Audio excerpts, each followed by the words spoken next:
Welcome to Talking with Toni. I'm here with David Kenyon of William Ravis. Thank you, David, for coming. Thanks, Toni. Thanks for having me. No, it's my pleasure. I'm going to confess to you, David, you're the first gentleman I've had on my little series here. So I had a client actually say, Toni, don't you have any gentlemen? And I got called on the carpet. There you go. So But I'm Toni's first. I actually, you're on my list already, just so we're clear about that. But I think that this is a very special position here. So I appreciate you doing this. And like I said, this is a little series that I've put together to try to introduce other independent agents. When I say that instead of single, because people say, oh, they're single. But no, you work for yourself, not a team. And trying to just highlight ours, independent agent status, because we work very hard at what we do, and I think we should shine a light on us a little bit.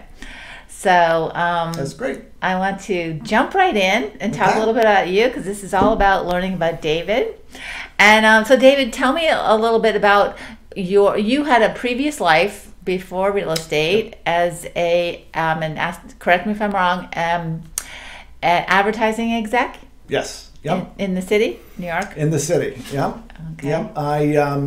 I started out in production and post-production, shooting and editing. Worked on a number of productions with advertising executives, and I thought, well, I kind of see myself in advertising. Okay. So I got into advertising at a couple New York City ad agencies, ran the in-house TV studio, and worked my way up to producing and executive producing.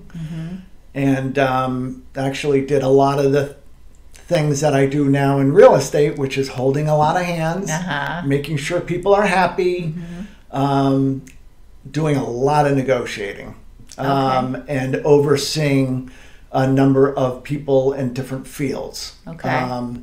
So in advertising, it would be production and post-production and music and sound design and casting and all the different facets of production. Right. Whereas in real estate, it's the building inspection and the appraisal and all the different processes that we deal with. So a lot of similarities, which are kind of surprising because you wouldn't think production and real estate go hand in hand, but I found that they really do. I'm just listening to you going, exactly, they really do go hand in hand. I mean, that's something that's, fascinating. There's a lot of balls in the air all the time, right? Yep. And so you have to be really good at multitasking. And the big word, which everybody really wants you to know that you're good at, is the negotiating. Because, really that's what you're there for, right? To negotiate on behalf of your clients. So, wow, what a nice little segue for you. And what I have found, especially in this market, is depending on which client you're working with, a buyer versus a seller, one of them is usually happy and the other one is not happy. But if you're a good negotiator and you can make people feel good as best they can in this difficult environment, or what has been a difficult environment. And I still had some buyers over the last couple of years who were happy with what they ended up getting with deal-wise. A lot of those skills came through my production experience over the years in advertising. And that's always a good feeling when your clients are happy. It is a good feeling, yeah. Yeah, that's great. And so, I have to say, because I've been doing a few of these now, you were a New Yorker? Yeah, so I was born in New York, upstate New York, for 1 month. Then we moved down to Pennsylvania, so I spent the first 14 years of my life in Pennsylvania, outside Philadelphia, in a little town called Downingtown. And my dad worked at Kodak, so we were a Kodak family, and we moved back up to Rochester, New York.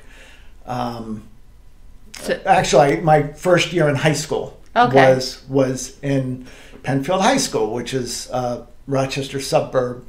And then after graduation, I moved down to New York City and lived in Westchester, Brooklyn, and Manhattan before coming to Connecticut. You got the whole state covered. Most of it. Except when I was in New York City, people would say, "Where did you come from?" And I would say, "Upstate." And they'd say, "Westchester." Ah. And I'm like, "No, there's more really New York, upstate. north of Westchester. There's a whole bunch of counties." Yeah, yeah. Well, that's great. Oh, that's great. So you are also somewhat of a what's the word I want to use? A transitional person out to Connecticut, but you've been here a long time. Been here a long time. Been here, 30 years actually. Wow. Can't believe that. Yeah. But consider myself a New Yorker because of all my years in New York. Yeah. You know, my birth certificate says New York on it. And but also love the Connecticut coast. So kind of saw myself being somewhere along the Connecticut coastline. Right. My wife is from Eastern Connecticut, so we figured, when we got married, we'd probably be somewhere on the coast in Connecticut. So it was a nutmegger that got you out here. I actually dragged her into the city. Oh, interesting. So we lived in Manhattan for 3 years, and she was not a New Yorker. Although she loved being there, and she had a lot of fun. Yeah. Well, that's great. So, so you're really. I'm sorry, but you're from Connecticut now. I am. No denying it. And there's nothing to be sorry about that. Nothing to be sorry about. Nope. Okay, so you've been in real estate then for how many years? I just surpassed the 20-year mark. Wow. So 21st year. Okay. And I spent a couple years at another firm. Got Rookie of the Year, which I think you did. I did too. Yeah, a different company, but Yep. And then I have been here at William Ravis for 17 years. Yeah. 17 years. Yeah. It's a long time. Okay, well, so one of the things that I talk about a little bit is to shine light on you, and because I think. And not to continue to bring this up, but teams have been getting a lot of attention because, we have a team and everybody has different roles or whatever it is that they're sort of pitching about what's so great about a team. Nothing against them, but I think single agents are great for lots of reasons. And one of them for me is that I just, focus all my attention on the certain clients that I can manage at that time, and I don't overdo it. It's like my clients get all my attention. What about you? What do you think that is important for the people out there who may be looking to hire you, David, that you bring to the table that you think may be, important for them to know? I will make you happy, whether you're a buyer or seller. If you read my reviews, I have very happy clients. I will negotiate very, very hard for you, for their best interests. You will get me. If you call me, I will either answer, and if I'm not available to answer immediately, I'll get right back to you the same day. And I think your point is well taken. It's like you get us. Yeah, you get us. We are here for you. Yeah. And you're not going to be passed along to someone else. Right. So yeah. I often get calls at all hours and texts at different times, and I think sometimes I need to create better boundaries, but I'm always the one that answers the phone, and I think that's true for you too. And I think that's important. And buyers and sellers like to know that they're going to get you and not, someone else. And so I think that's very important. Yeah, I agree.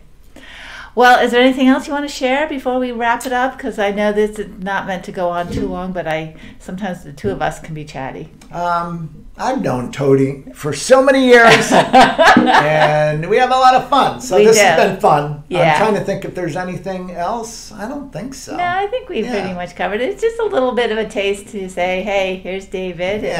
And like you said, we have a lot of fun, and I think that that's also really important to have fun in what you're doing. That's why we're here. Yeah. If you can't have fun, why are we here? I don't know.